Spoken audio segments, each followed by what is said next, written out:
Bonjour et bienvenue sur Mon Financier, nous sommes le jeudi 25 septembre et on commence par cette nouvelle. La direction et le gouvernement se couchent devant les pilotes d'Air France. Ça y est, c'est fait, voilà, on n'a même pas réussi à leur tenir tête, ça a tenu 11 jours.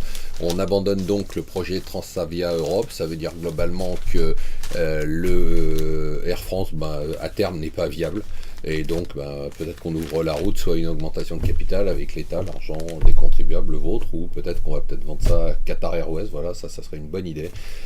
La une des journaux, c'est beaucoup la baisse de l'euro qui est une victoire pour la Banque Centrale Européenne. Alors la baisse de l'euro, elle se fait pour des mauvaises raisons, c'est parce que tout va mal en Europe et tout va plutôt pas mal aux États-Unis, mais c'est quand même une bonne nouvelle. Ça ne suffira pas, dit Draghi, dit Merkel, à relancer l'économie européenne. Il faut des réformes structurelles, mais c'est déjà mieux que rien. Et du coup, ça a eu quand même un impact sur les actions qui ont rebondi hier après une journée de mardi qui était plutôt assez sombre. Alors hasard du calendrier ou clin d'œil, dramatique d'ailleurs, c'est Ryanair qui est, je vous le rappelle, la première compagnie européenne en termes de personnes transportées, qui a annoncé hier qu'elle allait vendre ses billets maintenant par les agences de voyage et en se connectant à la plateforme Amadeus. Voilà, un mauvais coup de plus pour Air France, mais tant mieux, les pilotes ont obtenu ce qu'ils voulaient. Alors, pourquoi la chute de l'euro s'accélère? Ça, c'est dans les échos, mais surtout, la baisse du chômage, on pourrait se réjouir quand même, c'est la première fois depuis 11 mois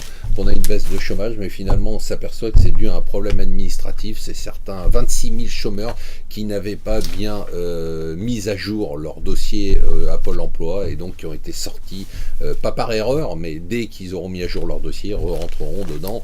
Rien à dire, c'est la une des journaux, le meurtre du français par les brigades islamistes. Et enfin, le Wall Street Journal, lui, s'intéresse à la Chine. Xi Jinping, qui depuis 2 ans fait le grand nettoyage dans son pays, et bien maintenant il s'attaque au patron de la banque centrale chinoise, un poste clé, un homme qui était pourtant respecté par les marchés. Il veut aussi prendre ça en main pour n'avoir que ces hommes à tous les postes clés. Voilà, c'est d'un côté le capitalisme et toujours le communisme.